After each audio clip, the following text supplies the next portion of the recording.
All right, let's get some reaction. Researcher at the Wits University Southern Center for Inequality Studies, Thokozile Madonko, joins us for more. A very good evening to you. Thank you so much for your time. Expectations were pretty high as millions look to see some indications that the GNU is heading towards credible fiscal reforms as outlined in the statement of intent.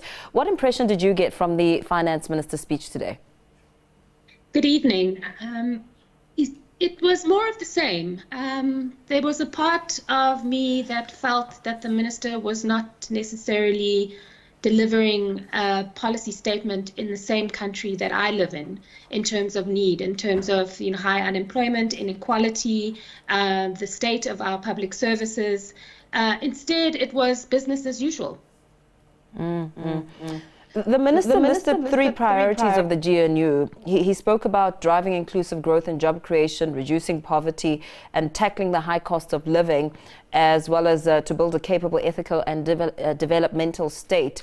On what basis does one now begin to assess the effectiveness of these ideals?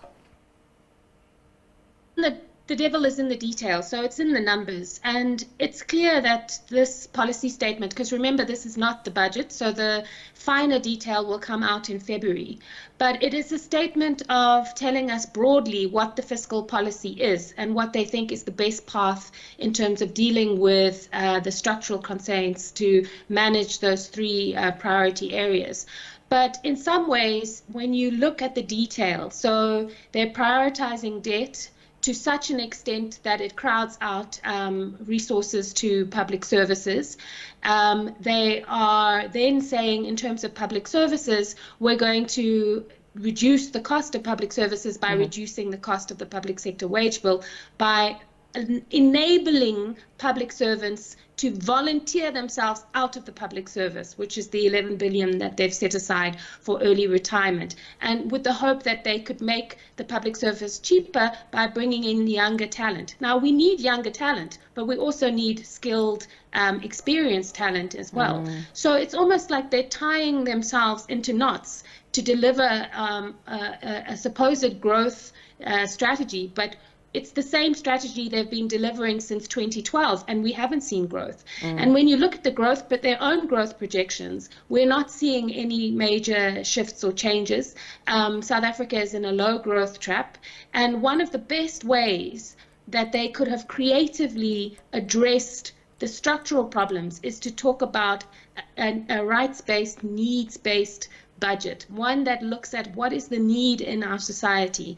And at the moment, that need is poor households. We need to make sure that we are catering for directing resources to struggling poor households, that we are protecting public services, extending public services, and we are investing not only in public infrastructure, which is a good thing, so it is positive that they've earmarked over 100 billion over the medium term towards public infrastructure, but we also need them to invest in what happens inside those buildings. So what happens inside those hospitals, inside the water infrastructure, the people who help to maintain it, to keep it going.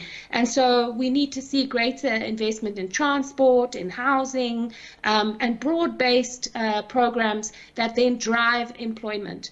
And at the moment, they are not leveraging the resources available to them. You heard in your insert, the commissioner from SARS saying that we're going to have a lower SARS take this year. It's not going to increase by any means, so we're not seeing any tax increases, although that might change in February because that's when it gets announced. But essentially, they're not leveraging the revenue-raising abilities of government to be able to offset and to bring down the cost of our debt, but also to raise needed revenues to protect our public services, particularly at the local government level. The minister's been credited for increased funding for SARS in the budget. Would you say that we can see that as an indication, perhaps, that the minister recognizes the need to boost SARS's capacity? Absolutely. We must ensure that SARS is capacitated, and it needs more resources. In fact, it doesn't meet Okay, we appear to have lost our guest researcher at Wits University Southern Center for Inequality Studies, Thokozile Madonko, bringing some reaction to the finance minister's speech.